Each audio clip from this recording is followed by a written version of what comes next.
Professor Dr. SUCHARIT BHAKDI, I would like to give you a very warm welcome. Mr. Professor Dr. Bhakdi, I would like to present you.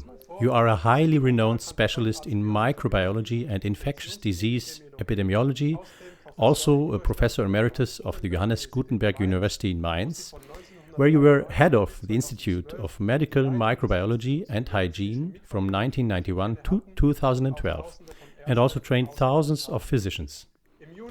In June 2020, you published the bestseller Corona False Alarm ? Facts and Figures.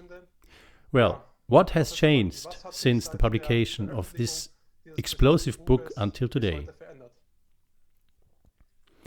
Well, what has happened is what we never expected at the time, namely that the gene-based vaccines are now available for emergency approval, and now a vaccination program like never before in the history of mankind has rolled in and overtaken us, caught up with us like a tsunami.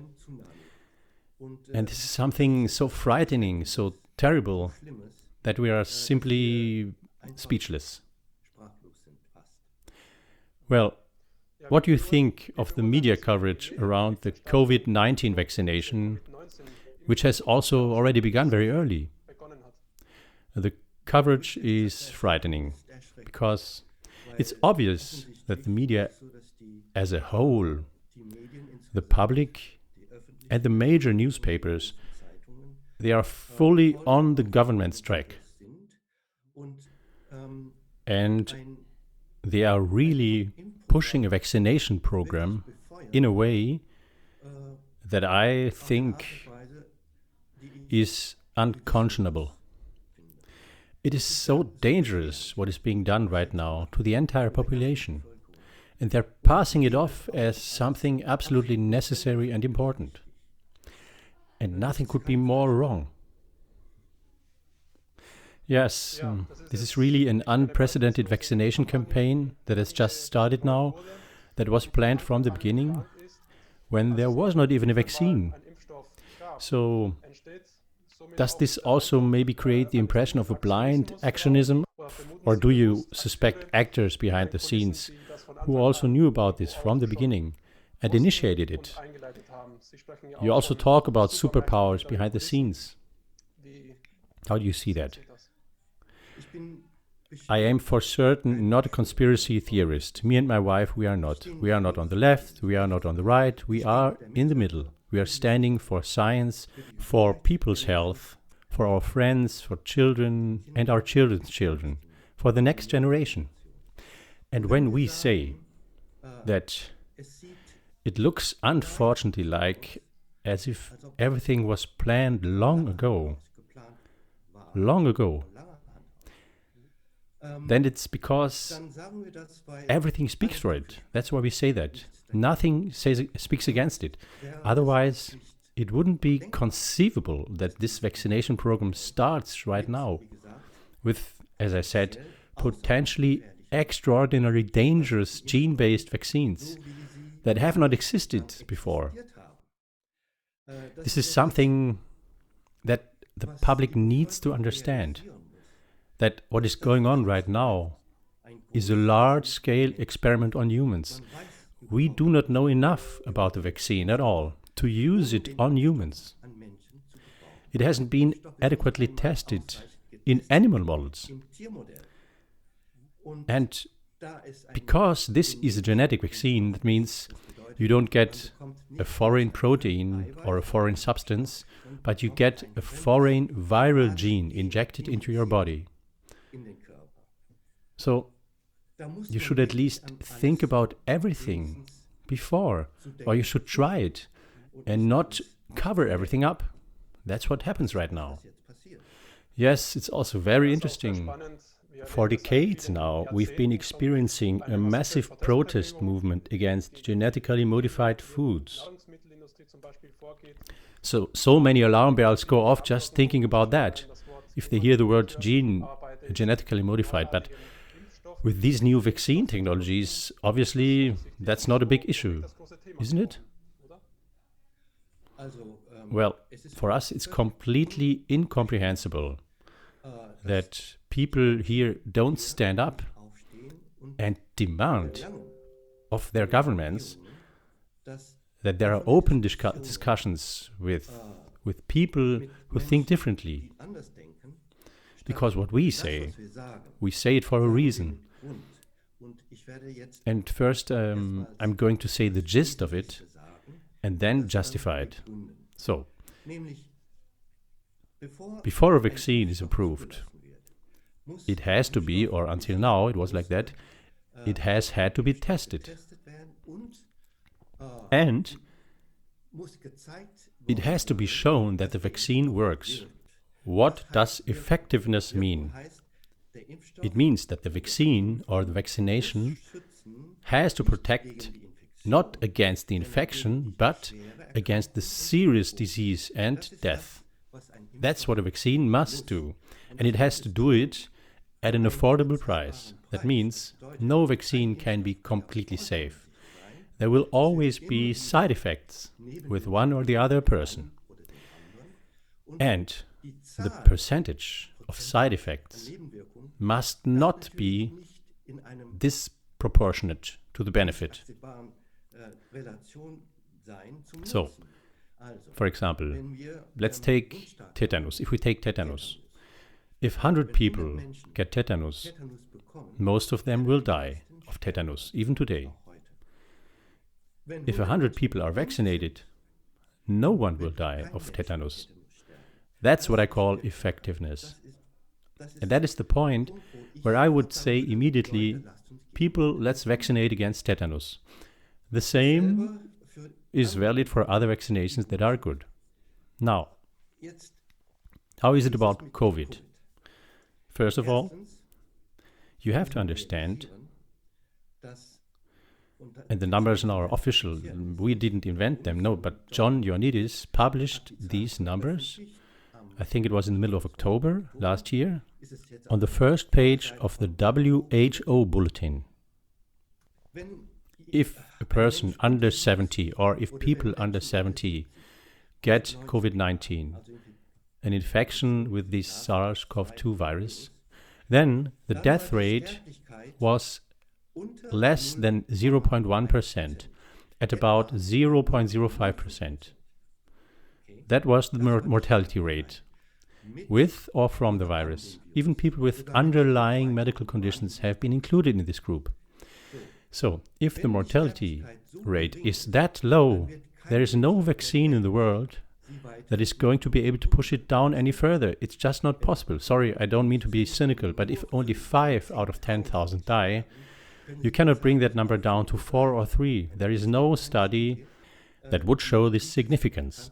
You really have to vaccinate the whole world and then count it to prove it. And you have to do that with a reliable test.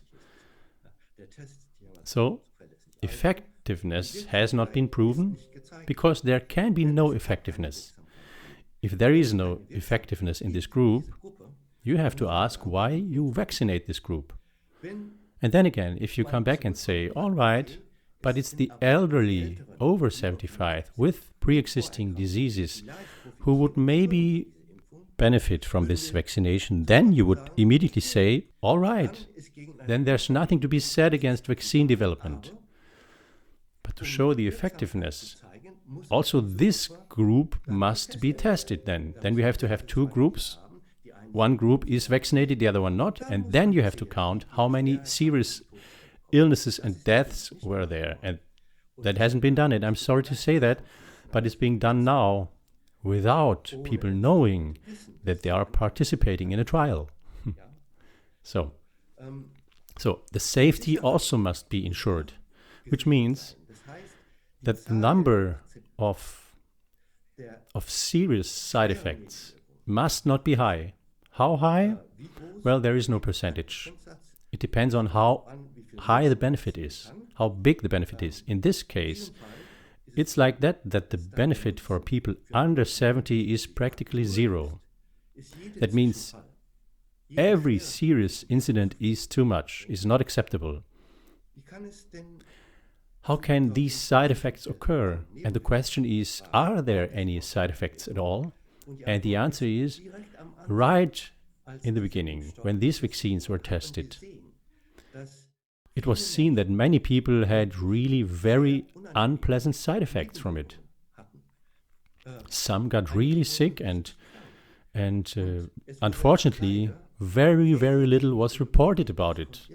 Only now it is coming out how sick they were. Pain at the injection site, redness, swelling, but also fever, headache, aching limbs, feeling sick all over the body. The people were really sick. Normally that doesn't happen. There were also allergic reactions, of course, yeah, but that was expected to a certain extent. But the allergic reactions weren't the really bad ones. And now you see that in the nursing homes, in the old people's homes, the nursing homes, the care homes, when there's a vaccination done, right after the vaccination, some people die. And really in high numbers, much more than actually could be expected. And many of these people also were tested positive for the virus. So some of them then say, all right, unfortunately we were too late. Instead of saying, wait a minute guys, maybe there's something going on here that you didn't think of. You know, here's the thing. First of all, this antibody detection in the blood to show whether the vaccination has worked is complete nonsense. Well, let's say we are talking to the audience right now, and the audience, you are antibodies. And this room here is a blood vessel filled with blood. A virus, which is airborne, first knocks at the front door of the house and opens the door of the house to enter into the hallway, and the hallway is the respiratory cell. The virus does not enter directly into the bloodstream. No, it goes first into the lung cell, and as antibody in the bloodstream, you cannot prevent that. You cannot prevent the virus from opening the doorknob from the outside. And that's why it's useless. And all the vaccines that work, they work because the spreading of the toxin or the bacterium or the virus is being prevented in the blood when they get into the blood. Even the pneumococcal vaccine doesn't protect against pneumonia, but it protects, or it's supposed to protect against the bacterium getting deep into the bloodstream and then from reaching the brain, where it could cause a meningitis. In children, of course, that's fatal. And that's why they say, yeah, okay, you can actually consider vaccinating against pneumococcus. Although that's not so unproblematic either. But let's go back to the coronavirus. Normally, if the virus then has gotten into the lung cell, and it can subsequently get into the bloodstream and affect the small vessels in the pulmonary bed. That's true. Yes, that's absolutely possible. And maybe the antibody will prevent that, although that's never been tested. But normally, when the lungs are affected, that is when the body, the immune system, tries to help. And the help against viruses that attack the respiratory epithelia is not primarily by antibodies, but by lymphocytes. Viruses are fought by lymphocytes, and there are the helper lymphocytes and the killer lymphocytes. In the end, they are killer troops that are present in our body that also recognize coronaviruses, because we are constantly training against coronaviruses. And these troops are specialized in coronaviruses. So they come along and they see that a lung cell is affected, and then they kill the cell. Then the fever goes away, the virus is destroyed, the child gets better, and can go back to the kindergarten. In the first year, that's happening all the time. Every week the child gets sick again, has a new coronavirus, and by the time when you're an adult, when you're grown up, you have troops of killer lymphocytes that are trained against virtually all the coronaviruses that are floating around here in fall. And the new coronavirus is related to the old one. I always like to put it like this. When a virus is produced, it creates waste. And that garbage gets put in front of the doors. So if my head is the infected cell and then the garbage is put outside the door, so my glasses are now the waste product.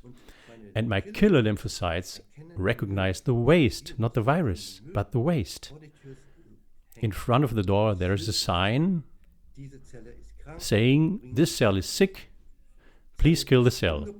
So the cell is being killed and renewed because our epithelial cells can renew and everything is okay. Now, you go there and you don't take the little hand from the virus that wants to grab the doorknob. No, you take the gene for the little hand and the whole arm. And this arm is sticking out of the viral envelope and tries to reach the doorknob. So you now try to make antibodies in the body, to produce antibodies in the body by taking the virus gene, and that gene is injected into the body.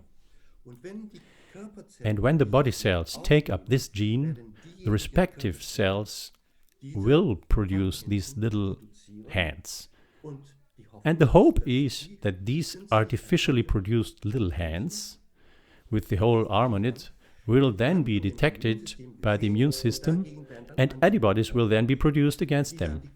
And so these antibodies can then actually be detected in the blood of the vaccinated. And therefore the company who produces the vaccine says the vaccination works. But what they don't say is which cells in their body produce these little hands. Most people think, okay, you inject it right into the muscles, so the muscle cells will take it up. Mainly. What is not said is that these viruses, this gene, is wrapped in a package. It is a package, and this package is packaged so well that the gene is protected first, and it is so well packaged that virtually every cell in the body will actively take it up, absorb it. Actively. It has to be in contact long enough, yes, and then the uptake happens. So it's true that the muscle cells that are there also take up the genes, because it's not just one package, but billions of packages. And each package has the same gene. No, but if you inject something into the muscle cells, then this substance also always gets into the lymph nodes regionally and into the bloodstream. And once something gets into the bloodstream and is big, is large, relatively big, or larger than sugar, for example, then the bloodstream is tight, it closes up. That means it never gets out there. It never gets out of there. And our bloodstream is a system of tubes that go through the whole body, through all the organs, so that sugar and oxygen, for example, can be transported everywhere. Only the big proteins, they never get out of the bloodstream. And these nanoparticles, these genes, also don't get out of the bloodstream either. So which cells are going to take them in? It's the cells in the blood itself. But there aren't that many of them. Rather, it's going to be the cells that line the blood vessels. Because, look at the room here. You have to understand that the wallpaper is in your body the cells. And for example, there's a layer of cells that line all the tubes in your body, down to the smallest ones. And exactly in the smallest tubes, in the capillaries, that's where the blood stops flowing quickly. So because in the organs where the oxygen absorption has to work, there the blood flows slowly. And we suspect We think, because it cannot be any other way, that that's where the packages are absorbed the most, and probably in all the organs of your body. You really have to think about that. In the brain, in the spinal cord, in the heart, in the lungs, in the liver, everywhere. So what happens then? Now imagine that this wallpaper here, in a cell has absorbed this. I am right now the wallpaper. I am the lining of a vessel. And I dare to produce this little arm, and waste accumulates. This waste I put in front of the door. Now, the killer lymphocytes, they are on patrol all the time. When they see that, what happens? First of all, they are also in the lymph nodes. And when they get activated in the lymph nodes, they pour out and then they go everywhere, into all the capillaries, everywhere they are. And just where the blood flows very slowly, they also flow by very slowly. And if they see the garbage, and they are trained lymphocytes, then they have to attack. I don't see why they wouldn't. And when they start destroying that wallpaper, the lining of the vessel, you know what happens next? The blood has to clot. Because that's why we have our platelets for. In that moment when our vessel wall is injured, the blood clots. The platelets clot together. Imagine that in your whole body, in the capillaries, after about 1 day, this whole thing begins to work. It starts, and in the next day it's getting even worse. I'm afraid, I'm really afraid, that the blood will clot in the veins of these people who are vaccinated, if they have trained killer lymphocytes. Who has a lot and who has little of them, no one knows. But it would explain why these bad side effects that happen throughout the body, that they happen in so many people, especially after the second vaccination. It is known that almost every second person gets really sick. And if you're under 70 or under 60, it could be that everything will be okay after a week. After a week you can go back to work. But if you are older with an underlying medical condition, then this could be the last straw, the last thing that leads to the end. So if you ask me, are there any evidences for that at all? And if so, how can you tell that? I can tell you that we have an association. We, doctors, physicians, and scientists together for health, freedom, democracy. And we talk to each other a lot, yes? So just this morning I talked to Stefan Hockertz. I told him about this interview and he said, well, send him my greetings too, because these concepts that we are presenting right now, we worked out together. And Christoph Kubantner, it's a psychologist in Regensburg, he also heard about our thesis. And we all said, if you hear right now about someone who has side effects, please spread the news that you have to take blood and then you just have to look for a blood clotting and for platelets. Because when the blood clotting gets going, certain blood levels go up that you can see in the blood, and you see that they go up. They are called the D-dimers. These levels go up and they are easy to detect. It doesn't cost anything. So then Christoph Kubantner sent me something today that someone in the United States is already doing this. And he has received 10,000 patients. He examined 10,000 findings of patients. He himself is a researcher. He didn't even look for it himself, But patients with severe side effects under 40 that were examined in the United States, half of these patients have clear signs for blood clotting, that the blood clotting has started. That means the blood is clotting in their veins. Yes.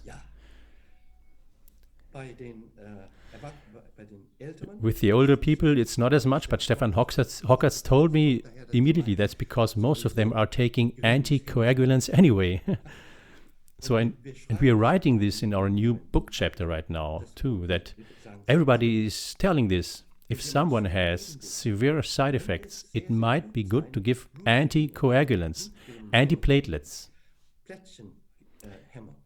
Because if we are right, and it looks very much like we are right, it could be that that can save people. You know, there are these reports of terrible cases of young women losing complete control over their bodies, having convulsions all over their bodies. Did you see them? Have you seen them? Usually this disease develops in people with a genetic defect.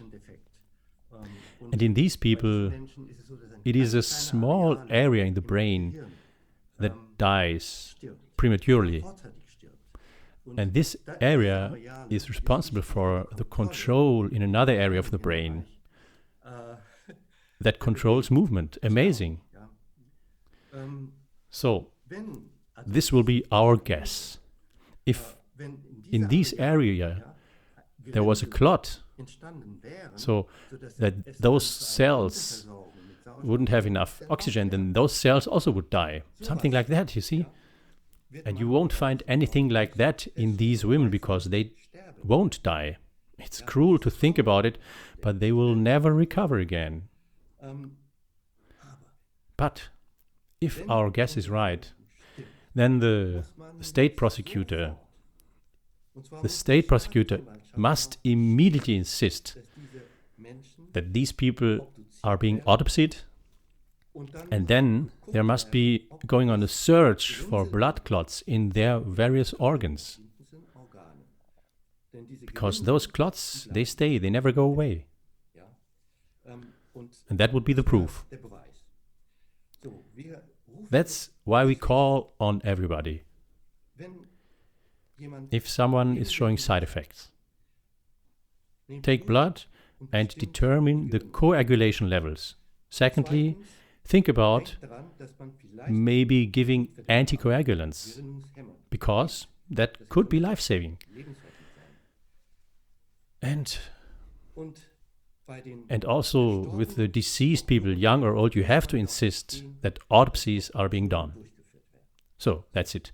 That was almost the most important thing I wanted to say today, because it's made to be implemented. And in the meantime, now that the data is out in America, that there's a high number of people with heavy side effects there, that the blood clotting started in their body, the vaccination, in fact, has to stop immediately, right now, at this moment. It has to. Because just to say, well, it doesn't matter if your blood clots in your veins is very cynical. You cannot accept that. Not even Mrs. Merkel or Mr. Wheeler can say this. I don't believe that they will be saying that, because then it will be very suspicious. And isn't it also the case that the media are always building up new threat scenarios about the possible long-term consequences of corona, of the coronaviruses, often forgetting about other side effects, like the ones that you just described of the vaccinations? Are there any other side effects beyond that that are now gradually coming to light, that are gradually coming and appearing? Well, you know, if our concept is right, if we are correct, and if the blood is really clotting everywhere, it's just impossible to say what to expect. Such an experiment hasn't even been done on animals. So, do you understand? You can only do the experiment on an animal model where the animal has just dealt with exactly these coronaviruses. That means if you If you take ferrets, you can do the trial on ferrets. They can be infected with coronaviruses, but they are not being infected by the same coronaviruses. And that's why normally their killer lymphocytes will not recognize this as well.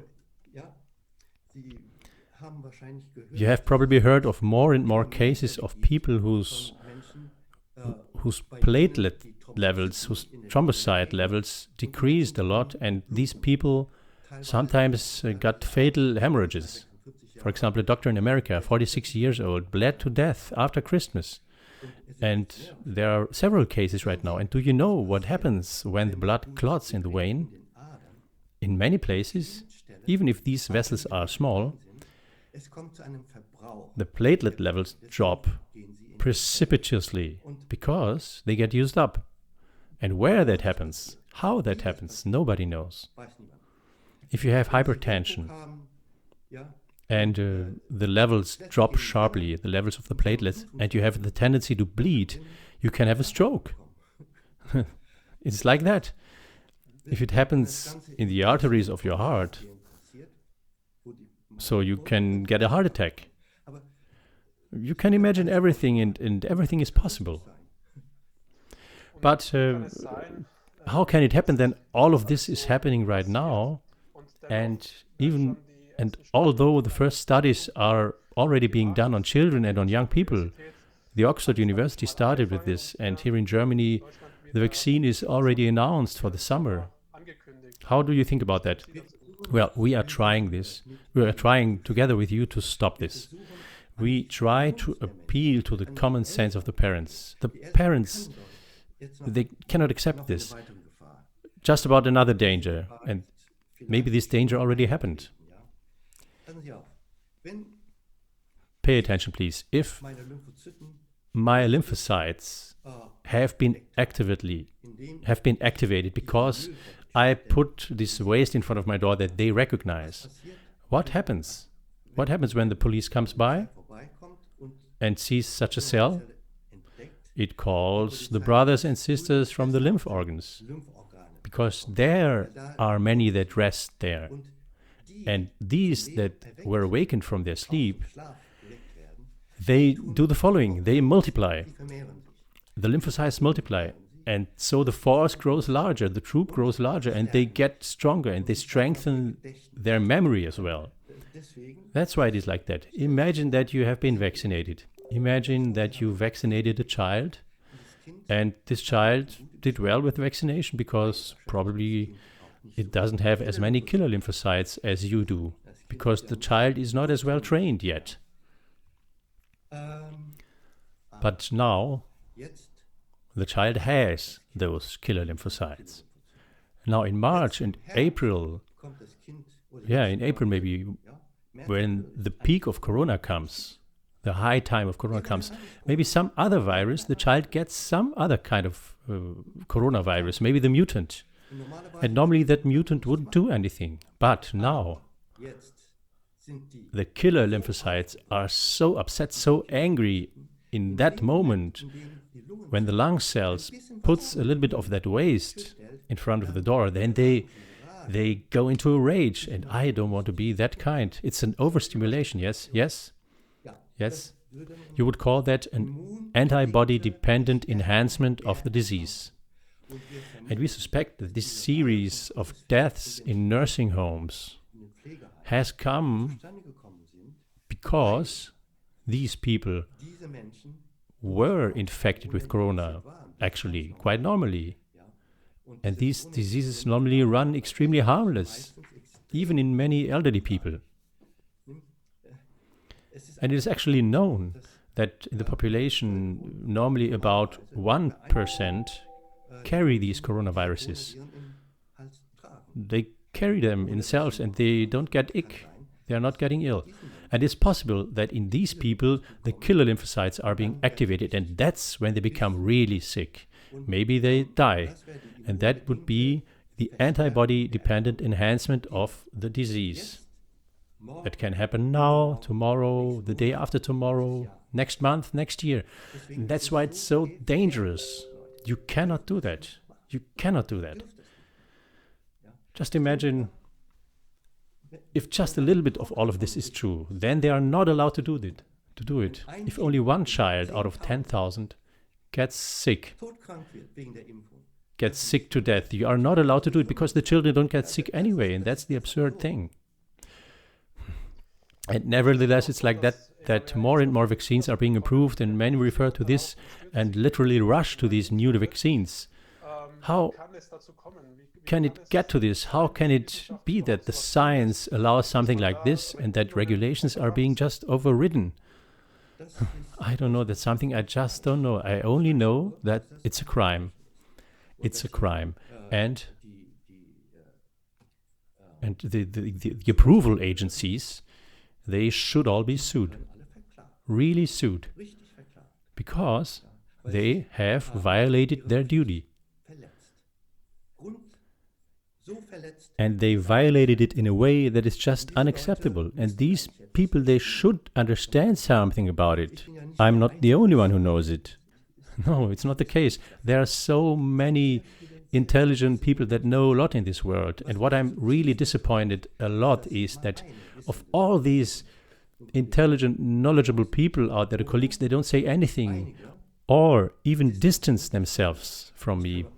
I can also tell you that, I am microbiologist, and I have been a member of the German Society for Hygiene and Microbiology for a very long time. I have received a letter from the president of my society, of my association, and he suggested there that I should resign from society, that I should leave it, because I express an opinion, I hold onto an opinion that is irresponsible from a professional point of view. I will resign, I will leave this association, and I will write about it in my new chapter of the book. We already wrote that new chapter. And by the way, it will be uploaded on Wednesday on the homepage of Goldeck. And there I put that what we just discussed, what we just told here to everybody, it will be put on paper in German and in English, and it will be a free download. We don't want to earn anything with that. We want people to read it. Also our colleagues, also my president. Well, he's not my president. He's the president of the association of our experts. And by the way, it's the same society, the same association that the virologists belong to, the German Society for Hygiene and Microbiology. And then they say that they didn't know about all this. That's embarrassing. That's really very embarrassing. And I also will send this chapter to my colleagues if they don't download it themselves. For free, with nice regards. After all, I belong to the generation of teachers of these people, and now they want to throw me out of their association. Well, a lot has actually changed in your life in the last year. You also have lost confidence in politics. Since you already live here for many years, you have lived here for many years, and you have a big life experience. Have you, apart from that, maybe also experienced reprisals in the course of the last few months that go beyond that example that you just mentioned? No, but what do they want to hit me with? I'm retired. I'm a professor emeritus. I don't have anything to lose. So that is an advantage that I have. My advantage is also that they didn't take me seriously and still don't take me seriously, and that's a good thing. Now, I do not belong no longer to just a small group of people, but now there are at least 1 million people worldwide who say the same thing. So many greetings also from Dr. Stefan Hockertz and from Dr. Ronny Weikel, founder of our association, whose house was searched by the police because he's allegedly a criminal, because he issued false attests to not wear a mask. or allegedly false attests, these masks are already a reason to sue the whole government. And now it is gradually coming out more and more that the masks are very harmful, even for children. That they're harmful because the oxygen concentration in the blood goes down. And now our measurements, our exams are finished. They were measured by a colleague in his practice, in his office, and they were put on paper, and it's just frightening. And now we are forcing children to wear these masks, and that is a crime, that is child abuse. It's also known that, very well known, and published as well, not by us, but by scientists, that healthy people never did spread the disease COVID-19. They never spread it. I'm not talking about the virus. The virus exists, but the viral load is then so small that the people who ingest the viruses don't get seriously ill. And also this is known. And nevertheless, we have this lockdown, these idiotic masks and social distancing and the destroying of the whole society. Stores have to be closed, restaurants as well. I don't know, people. I don't know, how much do you still want to suffer? Do you accept? How many lies are you willing to believe? It's just not possible. Don't believe everything that the media feeds you. Don't let it happen.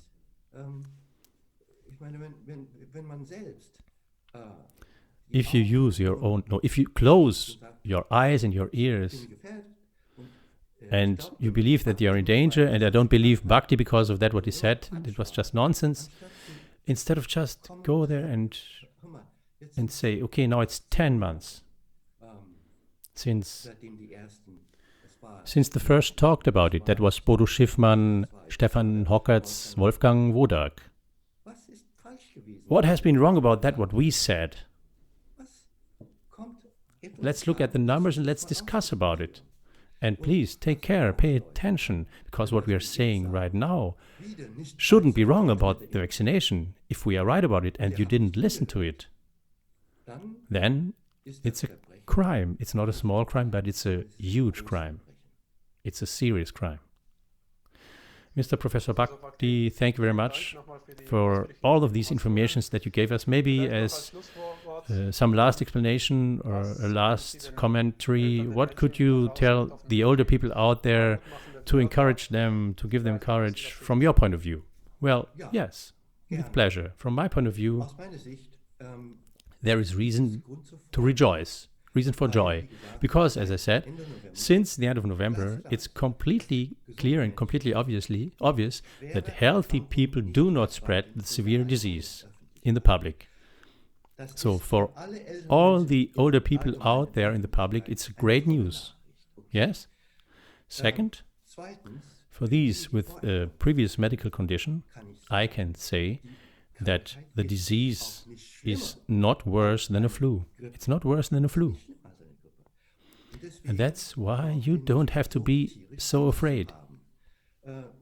You cannot walk with fear through your life. If you're always loaded with fear, then there's no joy in your life. That's why I think it's a reason for joy, because you don't have to be afraid anymore. Very beautiful. Thank you again very much, Mr. Professor Dr. SUCHARIT Bhakdi, for your interview. Thank you again. Goodbye, dear viewers. See you next time. All the best. Thank you.